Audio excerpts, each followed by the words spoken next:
O amor é uma ficção baseada em fatos reais. É aquilo que acontece nos silêncios, nos gestos, nas palavras não ditas ou nas palavras que ecoam dentro da gente muito tempo depois da pessoa já ter passado por nós. Em tempos de 140 caracteres e de conversas mediadas por emojis, tem faltado poesia na vida e no amor. E para resgatar a poesia no amor, eu trago aqui Liana Ferraz, escritora, poetisa, atriz, uma grande amiga, que é uma das mulheres que traduz o amor com mais delicadeza que eu conheço. Liana, muito obrigada por estar aqui comigo. Eba, eu que tô feliz, Carol. Ai, que delícia ser apresentada assim, de forma tão amorosa. Você merece. Eba, que bom. É bom merecer amor. A Liana acabou de lançar um livro que chama O Prefácio para Olivia Guerra. E ela também já tem lançado Sede de Me Beber Inteira, que eu vou costurar. A gente vai falar do prefácio, mas eu quero trazer os poemas dela para, através dos poemas, a gente ir falando sobre amor. Antes de entrar propriamente no livro, queria que você contasse como que começou esse traduzir o amor em palavras e em poesia para você. Como isso se tornou jornada? Olha, hoje mesmo eu tava comentando com uma pessoa que eu penso palavra. Eu sei que todo mundo pensa palavra. Eu acho que não. Acho que a gente pode pensar sensação, a gente pode pensar e não conseguir elaborar frase. Eu penso palavra escrita. Então pensar o amor para mim já é de alguma maneira pensar palavras de amor. Porque é o jeito que eu processo o mundo, é o jeito que eu processo a vida. Mas existe uma impossibilidade tão linda de definir o amor, porque ele se revela cada vez mais fugidio, no sentido de uma definição única ou para sempre, uma definição eterna, porque a gente vai encontrando outras formas de amar e outros amores e outros sentimentos em relação àquelas pessoas que daí a gente começa a chamar de amor também.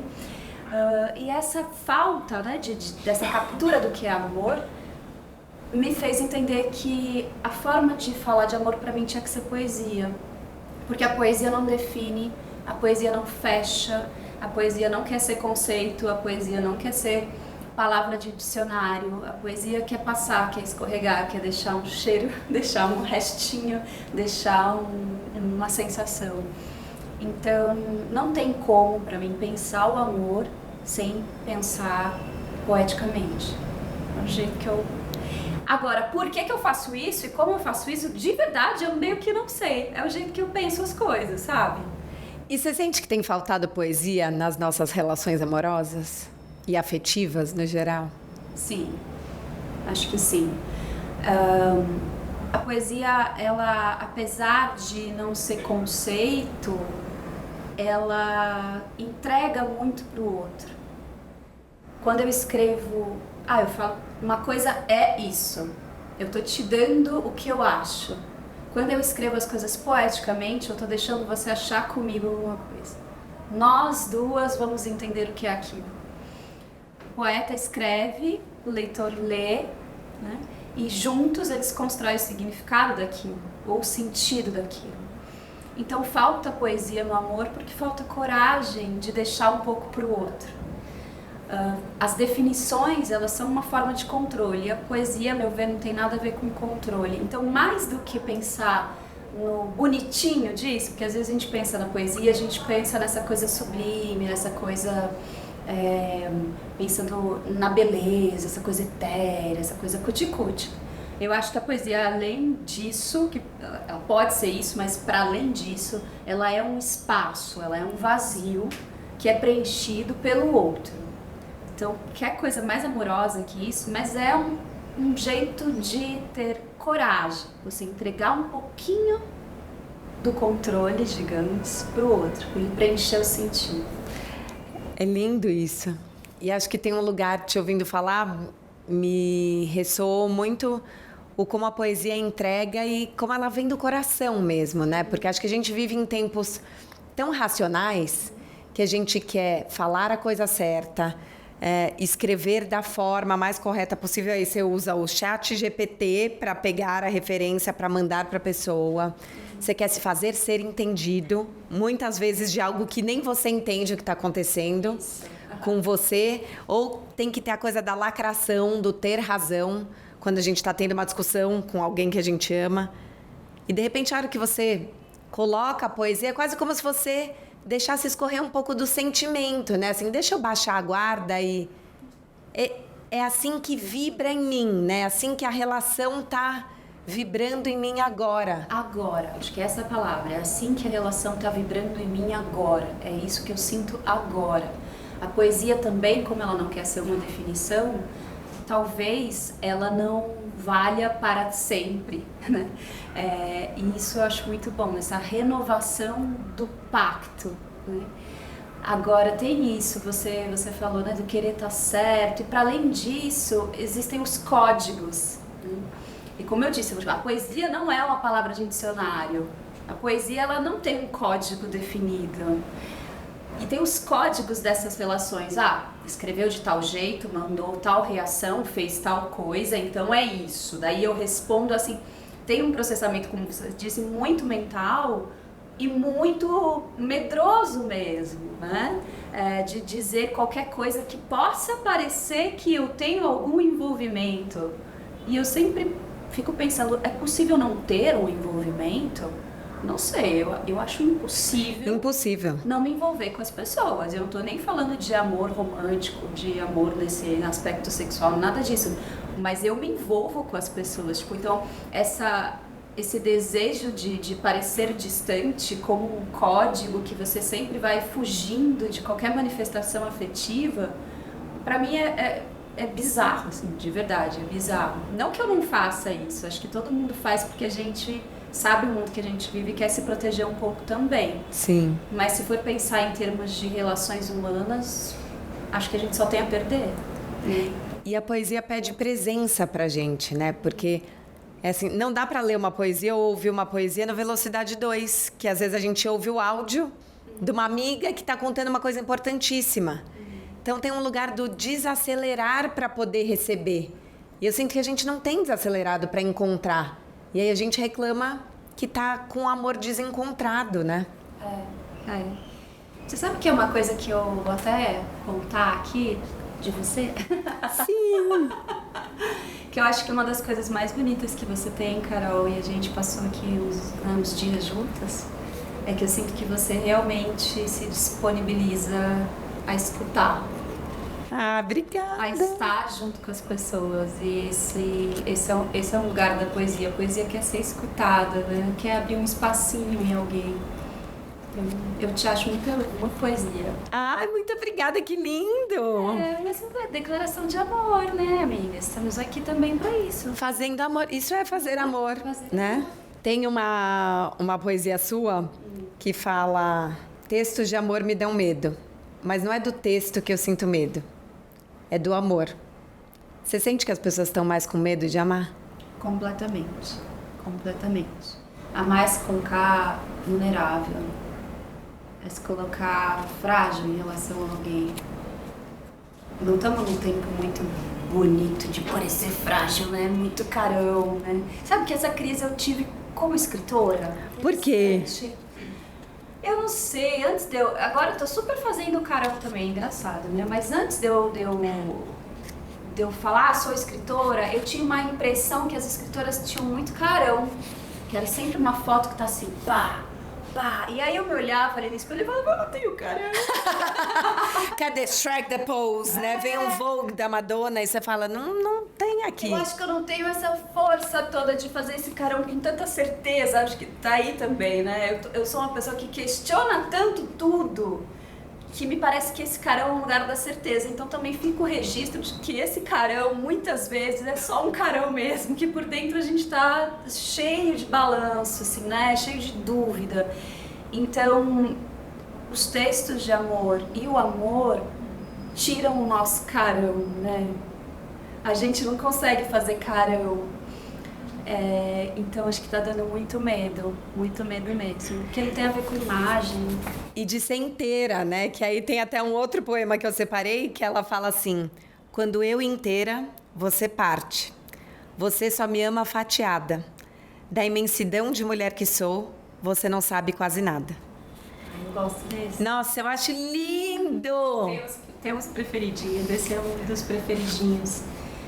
Você tem a sensação também, Carol, que a gente se mostra, né, em partes para as pessoas e daí às vezes dá aquela sensação que quando você quer revelar um outro lado, a pessoa fica completamente assustada, desesperada e não dá conta daquilo, né? E que você não pode ir muito, né? Outro dia isso foi até pauta da minha terapia, trazendo a analista para o podcast. Sempre. Ela falou, qual o problema de querer muito?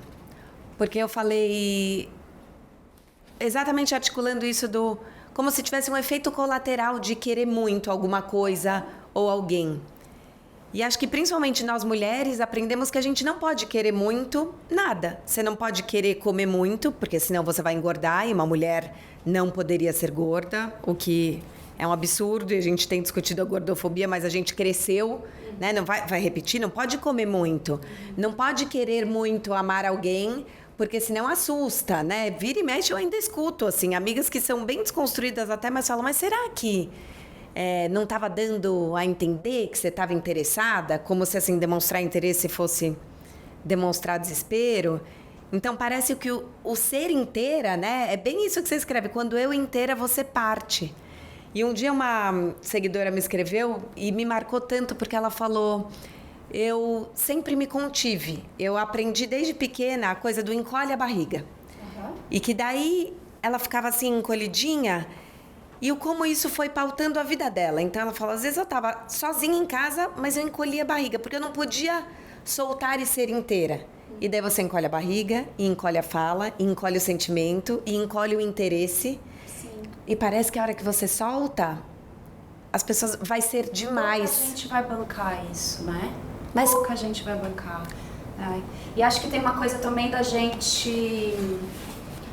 do relaxar, né, que você tá falando, em vários aspectos, né, do se permitir relaxar. Esses dias eu tava ouvindo uma mulher, uma amiga minha mais velha e tal, ela me viu rindo, e eu rio, quando eu gargalho, eu faço cabeça pra trás, aqueles 1000 dentes, e rio alto, e é esquisito, e às vezes faço, né? Muito bom! E ela falou, eu acho que eu nunca ri assim na minha vida. Porque é isso. Você tem que rir assim. Dependendo... Não, espirro pra mim, gente, só um parênteses aqui. Espirro pra mim é a coisa mais louca do mundo. Porque tem gente que espirra assim, não sei como você espirra, que faz um... Não, eu espirro gente, mesmo. Eu espirro. Eu faço no final, assim, tem até uma... né, que eu espirro. Não, eu vejo às vezes, né, mulherada... Eu falo, gente, mas você não pode fazer bem esse tudo. Exatamente. Ela, pra onde foi dentro dela? Não é possível, porque os meus espirros, eles realmente ecoam.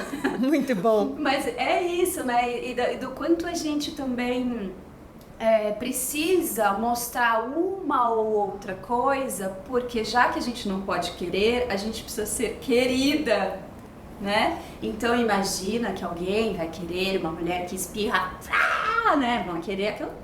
Então, a gente dá 1000 passos em direção a coisas melhores e pensamentos mais desconstruídos, mas no coração da coisa, eu ainda acho que a gente vive muito sobre esses estigmas, sabe? Sim, sobre a contenção, né? Sobre o viver fatiada. Viver fatiada e mostrar só uma parte ou outra, só esse lado ou outro, né? Só o batom, só o carão. Só o carão. Queria que você lesse agora este, que tem bem a ver com o que a gente está falando. Vamos lá. Sinto o mundo com intensidade e esse mundo não está. Estou com sensação de abandono, de impotência, de desalegria, que não é tristeza, é diferente, é mais vazio. Eu sinto tanto, eu sinto muito, eu sinto sempre, e essa é a minha fortaleza. Mesmo que doa, e dói. Escolho saber, escolho sentir, escolho a consciência, escolho enxergar e ver, mesmo que doa e dói. Essa é a minha fortaleza. Quais são os efeitos colaterais e as forças de sentir muito amor? Que louco isso, mas você sabe que eu acho que é solidão? Mas eu sinto que sempre, e daí a gente pode ir para psicanálise se você quiser, vou deixar você brilhar, mas sempre me falta. Eu tenho a sensação de que eu sempre falto também. Então, o sentir muito amor faz com que eu queira dar muito para alguém. Mas eu quero receber muito também. Só que esse é o meu jeito de amar, não necessariamente é o jeito das outras pessoas. As pessoas podem ter outras manifestações amorosas. Elas podem me amar de outra forma. Mas eu tenho esse desejo mesmo de entregar muito. Só que é difícil você ter isso de volta. Então acho que um efeito colateral de amar muito é se sentir sempre um pouco sozinha. Sim.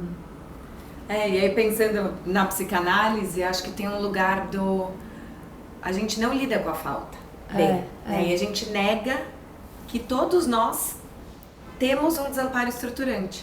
A gente já se entende por pessoas como seres faltantes. A primeira vez que os nossos pais desviam o olhar e você entende que o mundo não é sobre você. E aí, ao invés de acolher a falta e acolher também o transbordar do querer, a gente fica querendo conter, né? Isso. Será que o sentir muito e querer muito vai assustar os outros? Então é melhor eu não falar. Então é melhor eu não chorar. Então é melhor eu não dizer eu te amo. Então, ao conter, eu aumento esse buraco dentro de mim. E também ao esperar que o outro supra tudo, eu não deixo um amor que conviva com as faltas, né? E acho que nos nossos tempos a gente também tem a ilusão de que alguém vai completar tudo. E aí, se eu acho que alguém vai completar tudo, eu também quero completar tudo pro outro. Sim. E eu me sinto impotente quando eu não faço isso, né? Outro dia uma aluna falou, ela chegou no meu grupo de acompanhamento emocional, ela falou, posso dizer uma coisa que pode ser boba, mas tá me incomodando? Eu falei, claro. Ela falou, tô dormindo essa semana no meu namorado, e aí eu tava trabalhando e ele tava falando com os amigos no telefone, e ele gargalhou. E aí eu pensei, ele não ri assim das minhas piadas. E ela começou a achar que isso era um problema. E eles têm tantos pontos de conexão, mas ela quer ser tanto tudo. Eu entendo tanto essa pessoa. Você é assim? Eu sou um pouco. Eu acho que eu fico querendo muita afirmação de amor o tempo todo. Um pouco chato, acho. Eu tô melhorando. Mas você sabe que eu aprendi muito sobre amor recentemente e com amigas, com mulheres amigas. Acho que tem sido a minha virada, assim. O amor de amiga é tão lindo, né? É tão lindo porque meio que não tem espaço para isso. Você vê a outra pessoa gargalhando, você fica feliz que ela esteja bem, pelo menos em mim. Eu sei que tem gente que tem muitos ciúmes de amigo. Mas eu tenho amigas, assim, de adolescência, que a gente tá junto há muito tempo, a gente fica sem se ver e quando eu vejo que a minha amiga tá com outras pessoas e tá se divertindo muito, e tá feliz, e tá realizada, eu fico muito feliz por ela. Eu acho que isso isso me ensina muito sobre amar, sabe? E tenho encontrado também na amizade adulta, né? Que a nossa amizade é uma amizade adulta, né, Carol? A gente se conheceu já adulta. Pessoas, mulheres muito dispostas e disponíveis para uma relação que se permite íntima rápido, né? Que a gente, pronto, vou falar, vou contar, sem tanto medo. Então eu tenho entendido muito de relação e de amor com a amizade, assim. Eu acho isso lindo e acho que a gente tem que parar de colocar a amizade na série B do amor. Totalmente, né? totalmente. Porque parece que... E daí é quase como se assim, uma amiga começa a namorar, você já fala, pronto, vai sumir. Porque agora ela tá no amor pra valer. Tipo, mudou de fase. E não é, assim, os dois amores podem conviver. E quando a gente pensa em treinar o apego seguro, a gente não vai treinar com um novo cara, uma nova mulher que você tá saindo. São com os amigos, que são as pessoas que normalmente te amam porque você é assim. Eu sinto que nos pais, né, tem uma coisa assim, o pai, ele fala assim, eu te amo apesar dele. Tipo, você é uma bagunceira, mas eu sou seu pai, sou sua mãe, você é muito sensível, mas... Então tem um lugar que, assim, se não fosse sangue aqui, não sei, se não for eu, não sei se os outros vão aguentar. E quando você tá nessa conexão de amigas, é alguém que fala assim, eu entendo, você é ansiosa, e eu te amo, porque você é ansiosa, e porque você é sensível, e porque você, às vezes, acalma a gente, né? Tem um lugar do acolher e olhar o outro com generosidade. Sim, que muitas vezes nas relações homem-mulher, ou homem-homem, mulher-mulher, assim, no par romântico, a gente não tem tanta generosidade assim, né? Então, talvez até por isso que aquela pessoa que falou da gargalhada, eu entendo, porque talvez ela quisesse ter essa liberdade, né? Ela consiga espelhar e fica com vontade de que ele tenha essa liberdade com ela, né? Sim. De que eles construam juntos esse relaxamento que permite você gargalhar, né? Sem ter medo de ser julgado e tal. A minha filha... Esses dias ela foi no The Town lá atrás e ela foi com uma amiga na roda gigante e ela falou que foi muito lindo, que elas estavam ouvindo Casinha de Sapê com o seu Jorge e elas estavam lá em cima na roda gigante e elas, ai, que lindo, amiga, não sei o que lá.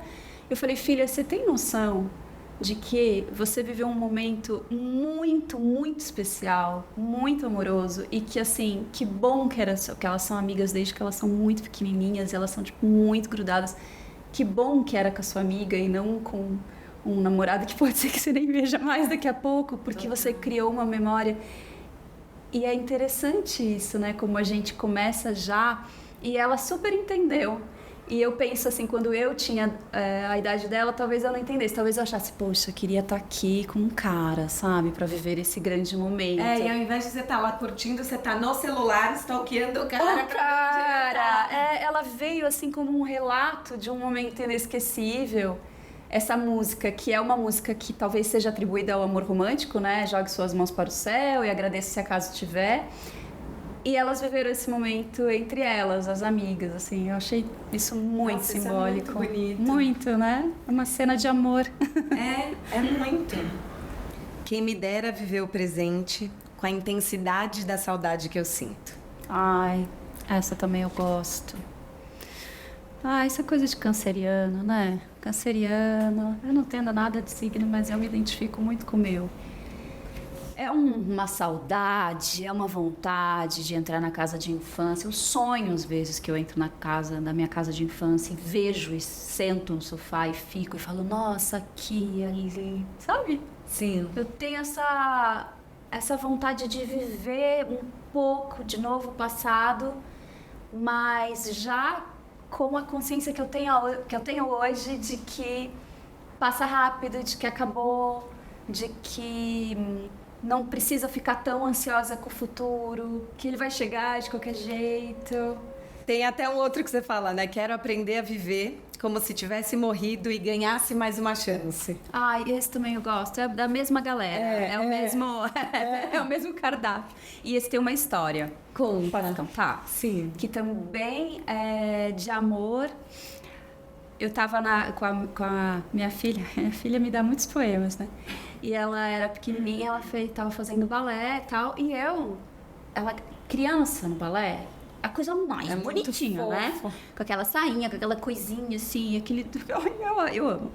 Só que é dia a dia, né, gente? Então, assim, eu tava correndo, eu tava pra lá, tava pra cá e tal. E ela dançando balé, aquela coisa mais lindinha do mundo. E eu, tipo, fazendo outra coisa, mexendo no celular, correndo, blá, blá, blá.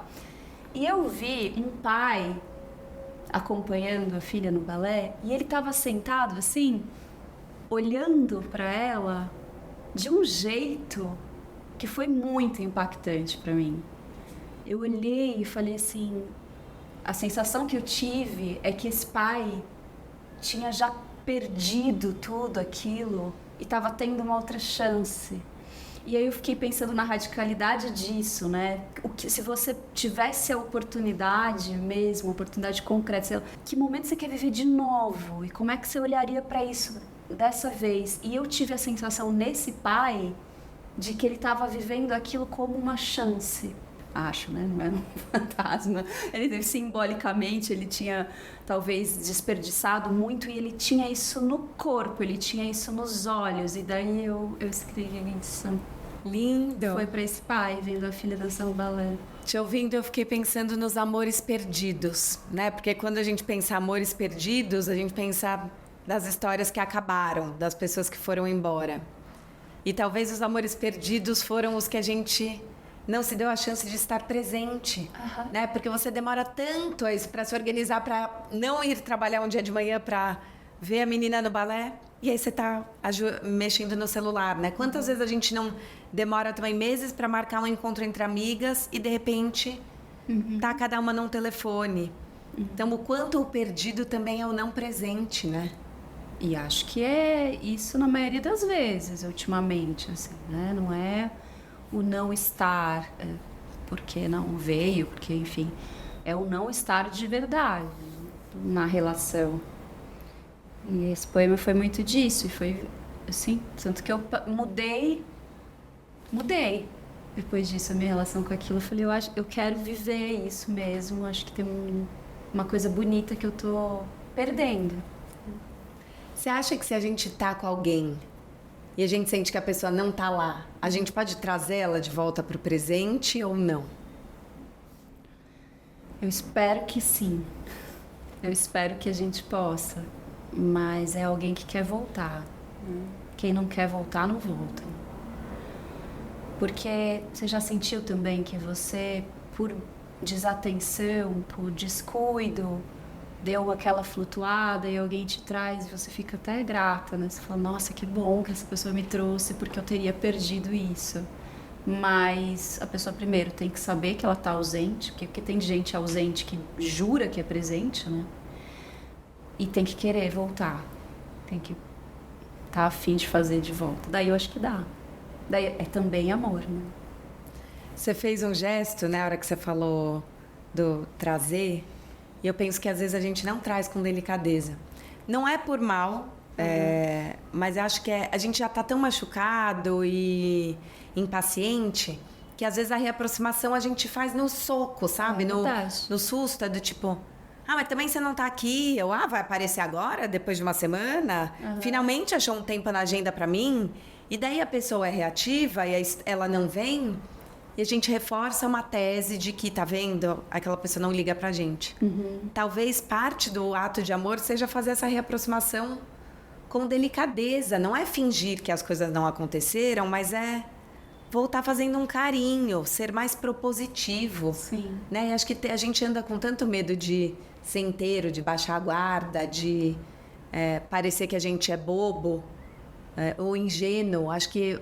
E assim, eu acho tão bonito ter um olhos de principiante e ser ingênuo. Sim. Mas parece que a ingenuidade está sendo demodê, né? Mas tá, né?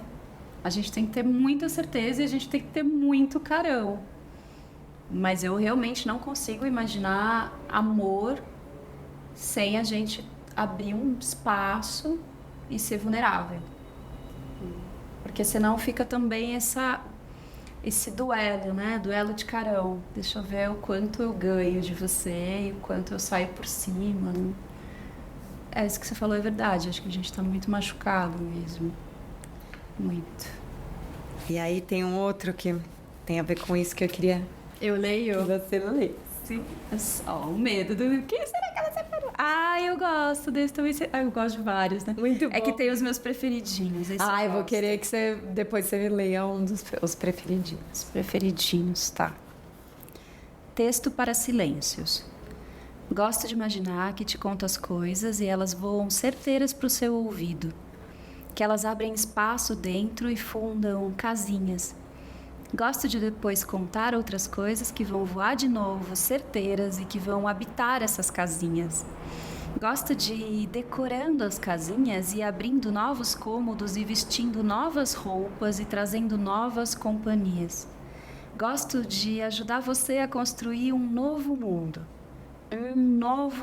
dentro. Gosto de brincar de correr solta nesse novo mundo dentro, onde a gente colhe nossos sonhos e serve na mesa com o pão. Percebe que palavra abre espaço, silêncio na gente. Tem silêncio aqui. Você escuta? Sim. Isso é a palavra e o amor também, né? Abre espaço, abre silêncio. Como entender que o silêncio aproxima e não que ele é um abismo, né? Porque às vezes eu sinto que a gente tem tanto medo que o silêncio seja um concretizar de uma distância e na verdade ele pode ser um gesto de intimidade lindo, né? E que precisa da vulnerabilidade, da disponibilidade e de tempo, né? Que é também um outro fator que a gente está bem carente, né? De tempo para o outro. É uma coisa de checklist, né? Eu tico, né? Dá match no Tinder com 5, respondeu 5, check, né? Check.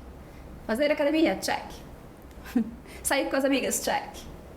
Supermercado, check. Tá tudo na mesma galera, assim, no mesmo balaio. Isso é muito estranho. Porque você formar vínculo é algo que precisa de silêncio, de espaço, de tempo.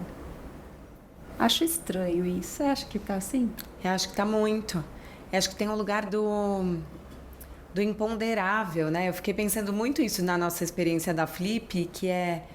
Eu acho que até comentei no carro, eu sempre fui meio tia Augusta, assim, das viagens. De, vamos programar, não pode, você tem que aproveitar todo o tempo. Como se aproveitar fosse ser ocupar todo o tempo e ter certeza.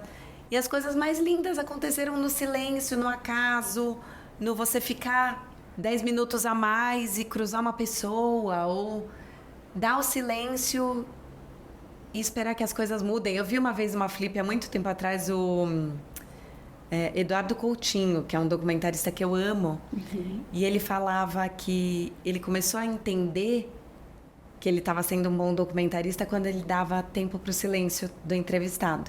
Olha só. Que as respostas mais bonitas vinham depois do silêncio, porque às vezes é tão esse check cabeça de produção, que é tipo, olha, eu fiz aqui 20 perguntas, então, bom, ele já terminou de falar, então vou para a próxima. E às vezes você dá o silêncio, permite que a pessoa mostre um outro lado que precisa de tempo para mostrar, né? E olha só que mundo mais difícil para isso a gente está vivendo. Primeiro que a gente está vivendo uma época em que as opções são infinitas. Então a gente está um pouco nessa me escolhe, né? Me escolha, por favor, em termos de coisas, produtos que a gente vende, ou conteúdo que a gente faz, texto que a gente lê. E se as pessoas estão aceleradas, como equilibrar essa balança, né? Você quer que as pessoas vejam o que você tem para mostrar, leiam o que você tem para escrever. Ao mesmo tempo, você sente que quando você abre esse espaço é importante você fundar um novo mundo, né? E não ser mais do mesmo, trazendo essa aceleração que a gente acredita que não é legal. Mas como equilibrar? Já que se você também deixar algo muito, a pessoa vai... que é isso? Próximo. Né? Sim. Que difícil que é achar esse equilíbrio. E outra coisa que eu estava pensando também, que assim, vamos servir uma bandeja de polêmica aqui. Maravilhoso! Que o desvio, o esvaziamento da ideia de empoderamento, por exemplo, para mim é desesperador. A ideia de empoderamento, quando ela está vazia, ela é um lugar cheio de ruído, grito e carão. Não é um lugar do silêncio e da pausa. E eu acho que o empoderamento também, eu já nem gosto mais dessa palavra. Conseguiu ficar uma palavra que eu ouço e já falo, já vem um catálogo de coisas que eu já não sei se eu curto mais, assim. Mas vamos usar, até pra gente resgatar, porque é uma palavra boa. O empoderamento é também um convívio com o próprio silêncio. Não dá pra gente ficar o tempo inteiro tendo que ser muito incrível, aspas, né? Porque pra mim isso não é ser incrível, na verdade é ficar tendo que mostrar que é fodona, né? Mulherão da porra, fodona, desculpa o palavrão. Não, num lugar que às vezes você precisa menos. Sim. E isso não te deixa menos poderosa. O silêncio, o resgate do silêncio é o poder, né? É o poder que você tem sobre você, sobre as suas escolhas. Como é que você escolhe no meio de um ruído infinito, de um lugar barulhento? Para você ser escutado, você tem que daí falar no grito. Aí a gente vive gritando, chamando isso, né, de empoderamento. É meio polêmico, mas eu acho que a gente precisa começar a conversar sobre isso, do esvaziamento do sentido do que é poder. Porque acho que do jeito que está articulado, ele está muito ligado à força, né? Força. E daí ganha quem grita mais alto, quem é mais forte, quem tem a melhor armadura. E uma força ligada a certa hostilidade viril. Sim. Ou seja, a gente quer se empoderar por uma dinâmica de virilidade. Olha que coisa, que contrassenso. Um resgate do empoderamento feminino por uma dinâmica bélica, onde a força é mostrada por manifestações viris. Sim. Estranho, né? Eu gosto de pensar em silêncio como uma ferramenta de empoderamento profundo. Assim. E feminina, né? Que tem a ver com um outro poema que eu separei, um poema visual. Então tá escrito: preciso acertar, e daí o acertar tá arriscado, aceitar o meu relógio. E eu sinto que a gente tá sempre querendo acertar o relógio, então eu preciso ir mais rápido. Aí a gente toma remédio para acordar, remédio para dormir, remédio para focar, o negócio para tomar para você fazer ginástica mais rápido. Preciso acertar o relógio dessa relação, então já estamos saindo há 3 meses, isso precisa virar um namoro, a gente precisa morar junto, a gente precisa casar, a gente preciso ter entrar no Forbes 30 antes dos 30, né? Tarde demais. Como se o acelerar, para mim também. O acelerar fosse o acertar. Como aceitar o seu relógio e como aceitar que talvez a pessoa com a qual você está se relacionando tem um relógio diferente do seu. Essa que é o difícil. Bom, aceitar e não acertar o relógio me parece também o único jeito possível e não enlouquecedor. A gente está vivendo um momento histórico da queda das referências, né? Que quando você acerta, quando você afina, você acerta com algo, afina em relação a algo, né? Você vai acertar o seu relógio em relação a quê? Né? A gente tem uma queda das referências, e isso tem um lado bom. Estou falando de referência, por exemplo, as instituições que talvez por muito tempo foram referências, né, de comportamento. Sim. A imprensa, a religião, enfim. O próprio casamento. O próprio casamento, referência de comportamento, e que talvez acertar o relógio em relação a essas instituições, né? Agora essas instituições, elas são fortes ainda, mas estão em plena decadência. Você vai acertar o seu relógio em relação a quê? A tudo? A todas as possibilidades? Como que você vai fazer isso? É impossível. Você sempre vai estar com o relógio errado em relação a outra coisa. Aceitar o relógio me parece a única forma possível de viver, especialmente hoje. E como aceitar o relógio do outro? Aí que tá. Aí você marca a análise mais uma vez por semana.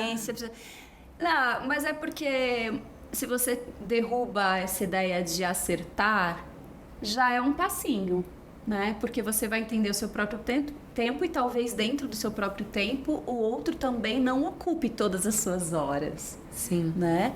Talvez essa ideia de que vocês têm que acertar o relógio e começarem, né? Daí vocês começam a bater juntos na mesma pulsação de tic-tac, né? Talvez seja um acertar o relógio em relação a uma instituição. A instituição relacionamento amoroso. Que essa é boa da gente não acabar, claro, mas da gente desconstruir, da gente perceber que é um prisma e que existem vários lugares para onde a gente pode olhar. Então, aceitar o próprio relógio talvez já seja um caminho para isso, né? Porque imagina uma pessoa que aceita o próprio relógio, que entende que essa afinação, que esse fuso horário está em relação a muitas coisas na própria vida e não só em relação a um relacionamento amoroso. Essa pessoa não vai suportar também que um outro queira, né, o tempo inteiro tá nesse mesmo tic-tac.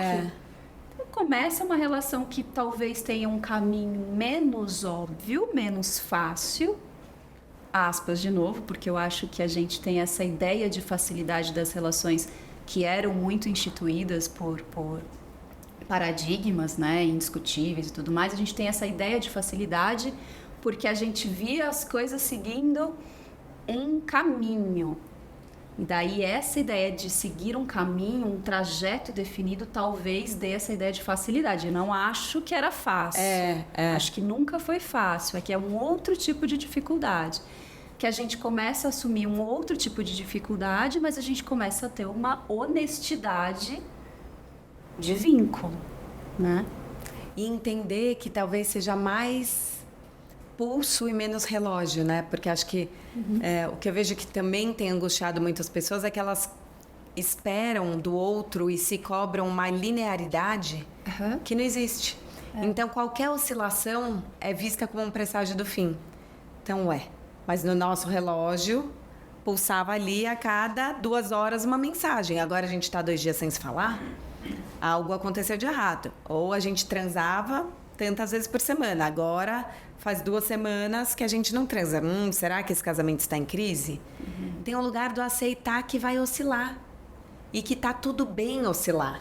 Que a gente tá querendo controlar tanto as coisas que muitas vezes a gente já declara a morte de uma coisa que só estava passando por um vale, né? E pulsação tem a ver com marcação de tempo, mas também tem a ver com coração, né? Mas, e você tá dando exemplos aí também de um não relaxar, né? Porque é ficar o tempo inteiro nessa tensão de tentar adivinhar, tentar ler o outro e a relação. Porque se você tinha mensagem a cada 2 horas e depois você começa a ter a cada 2 dias, talvez seja bom bater um papo, né? Sim. Essa é a troca importante, que vem desse relaxar do eu confio que o outro pode receber de mim uma notícia não tão agradável agora, que é: estou angustiada com o nosso intervalo de mensagem. Vamos conversar? Não é a melhor das notícias, né? Porque a melhor da notícia é: oi, e aí? Que é o carão. Eu sempre te trago ótimas notícias e uma ótima pele, uma ótima franjinha para baixo, nunca tua franjinha para cima e a notícia de que eu tô angustiada com alguma coisa.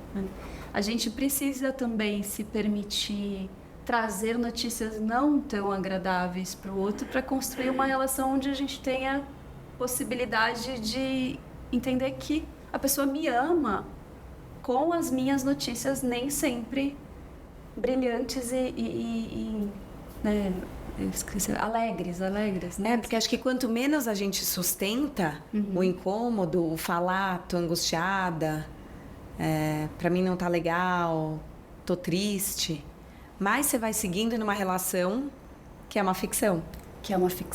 E daí você tá presa num personagem, né? Até tem um outro poema visual aqui. Eu falei tudo nesse livro, gente. Tudo tá aí. Lindo, é incrível. No fundo, eu sou uma ficção baseada em fatos reais. Todo dia um episódio novo. Mas às vezes eu sinto que é todo dia um episódio novo e a mesma personagem há 18 temporadas. E a gente poderia brincar de outros personagens, né? O quanto você sente que a gente ainda tá preso em ficções e personagens no amor? Eu acho que a gente está preso em ficção e personagens na vida de um modo geral.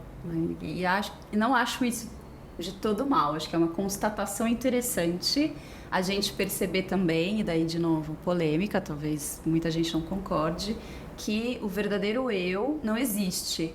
A essência. E quem é a verdadeira Liana? Gente, a minha verdade se manifesta através das relações. Então, a minha verdadeira versão com você é diferente da minha verdadeira versão com a minha mãe, com o meu pai, né? Então, essa essência, como se a gente pudesse achar uma luzinha, né? Um pontinho luminoso que essa é a Carol. Eu acho que não existe. Então, acho que a gente se dá a partir das relações. Então, a gente vai ser mesmo sempre meio personagem, meio ficção, o que é diferente de você fazer isso de uma forma totalmente pensada, forjada, manipulada para parecer ser o que não se é. Então, acho que tem baseado em fatos reais, que talvez Sim. seja isso, eu sou, né? E manifesto isso aqui, nessa situação, com essa pessoa, isso aqui, nessa... Né? Então, isso eu acho que a gente sempre e não acho ruim. O que eu acho ruim é a gente ficar negando, talvez, coisas nossas que poderiam aparecer naquela relação para fazer a manutenção de uma personagem que ou não existe mais, já existiu, pode já ter sido uma verdade, ou nunca existiu, mas você quis tanto que aquilo funcionasse, né, de alguma maneira, e você criou aquela personagem que já não faz mais o menor sentido para vocês, que você falou das 18 temporadas da mesma personagem, alguma coisa tá errada. Sim. Né? E falando agora um pouco sobre o prefácio, eu penso muito que ele é um livro lindo de palavras não ditas, né? Então, conta para quem não leu um pouquinho sobre o que é o prefácio. O prefácio ele tem uma outra pegada, né? O prefácio ele já vai para uma densidade assim das relações, já tem uma tristeza e uma mágoa, né? Da Maristela. Maristela é a narradora do livro e ela é filha da Olivia Guerra. O livro se chama Um Prefácio para Olivia Guerra. A Olivia Guerra era uma poeta, mãe da Maristela, e ela nunca teve sucesso na vida profissional, nunca foi reconhecida, nunca frequentou o ambiente, e ela não suporta isso, enfim, tem várias questões, e ela se joga da sacada na frente da Maristela, e a Maristela passa esse tempo todo com esse luto muito mal elaborado, com uma série de questões. E lá na frente ela é convidada a escrever um prefácio para a obra da mãe, e ela devolve um prefácio de 190 páginas, que é o livro. Então esse livro vai falar muito desse luto mal elaborado, vai falar muito da relação da mulher artista com a maternidade e com a sociedade, e vai falar, você tem razão, você trouxe um outro aspecto agora, de coisas que a Maristela nunca pôde dizer para a mãe e teve que endereçar a alguém. É isso que eu queria pegar exatamente nisso, assim, o peso e o eco das palavras não ditas. Uhum. Porque a gente tem tanto medo de falar, né? E para mim ele é um livro muito sobre, né? Tudo que não foi dito, e não só tudo que eu gostaria de falar para você, mas como todas as coisas não conversadas me geraram faltas. Ela fala isso em determinado momento. Ela falou, você não me deixou a palavra, você me deixou o silêncio, porque você falou e agora eu não posso responder. Então, Nossa, você pegou um aspecto que eu não tinha pensado. Estou aqui fritando, pensando nisso. Como a gente não deixar conversa, não ter medo de falar e acabar deixando conversas? Nossa, essa resposta eu não tenho, Carol. Ela é muito difícil. Talvez escrever seja um jeito. Talvez exercitar a possibilidade de ser vulnerável, de ser frágil, de ser imperfeita. E talvez viver hoje, já linkando tudo, né? Linkando com aquela oportunidade, como se tivesse morrido e tivesse uma nova chance, né? Na sua nova chance, talvez. Aí é para pensar, cada um pensa assim, né? Nessa nova chance você falaria coisas para as pessoas ou não? Ou ficaria mais em silêncio? Daí cada um é um mundo e a gente não pode responder por Tem que todos. descobrir os próprios caminhos. Exato, exato. E para fechar, queria te perguntar, pedir para você ler um dos seus preferidos. E agora é aquele momento da mãe indecisa. Nossa, que deve ser desesperador, né? Tipo, que filho você ama mais? Que filho você ama mais? Eu tenho meus preferidos, mas eu sei que eles são meus preferidos. Quando alguém vai ler, eu falo, eu adoro esse.